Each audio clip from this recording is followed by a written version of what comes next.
Now, what have Mike Tyson, Nicolas Cage, Basinger and MC Hammer all got in common? They all ended up declaring bankruptcy because despite earning a lot of money, they spent even more. So if you want to avoid the fate of those celebrities, and not just avoid bankruptcy, but crush your financial goals and get ahead, follow my 5 steps, including one which very few people have ever heard of.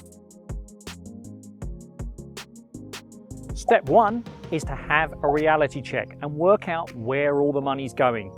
And categorize all your spending between essential spending, fun spending, and future spending. And make sure you include all the irregular stuff like the car service and the holiday that comes around every year, but it isn't always a monthly amount. And then you can adopt what we call the CEO approach to your spending and your earning. So then step 2 is the C in CEO. It stands for cutting out all the waste and stopping the leaks.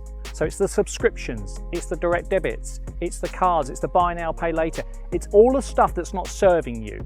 And it's amazing, you know, if you cancel your direct debits, if you cancel your cards, your credit cards, it will flush out all these regular continuous payments. Obviously make sure that you don't fall behind on payments on anything you should be paying, but it will flush out all of those subscriptions that probably aren't serving you well. Now the E in CEO is actually step 3.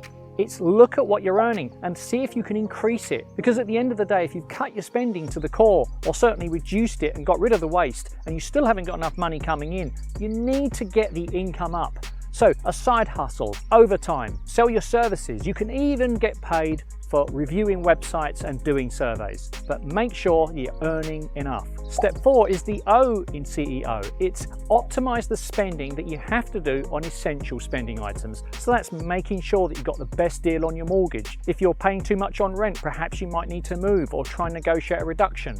It's your utility bills, it's your insurance, it's all these things that are just going out the door. Make sure that you're not overpaying because that adds up to a lot of money. Now step 5 is something which very few people are aware of, and when you know about it, it can really make a difference to your day-to-day spending and earning. And that's to get to know the future you. One of the reasons why our daily spending and earning decisions aren't always optimized for our long-term financial well-being is because the future us in 5, 10, 20 or even 30 years time is a stranger to us.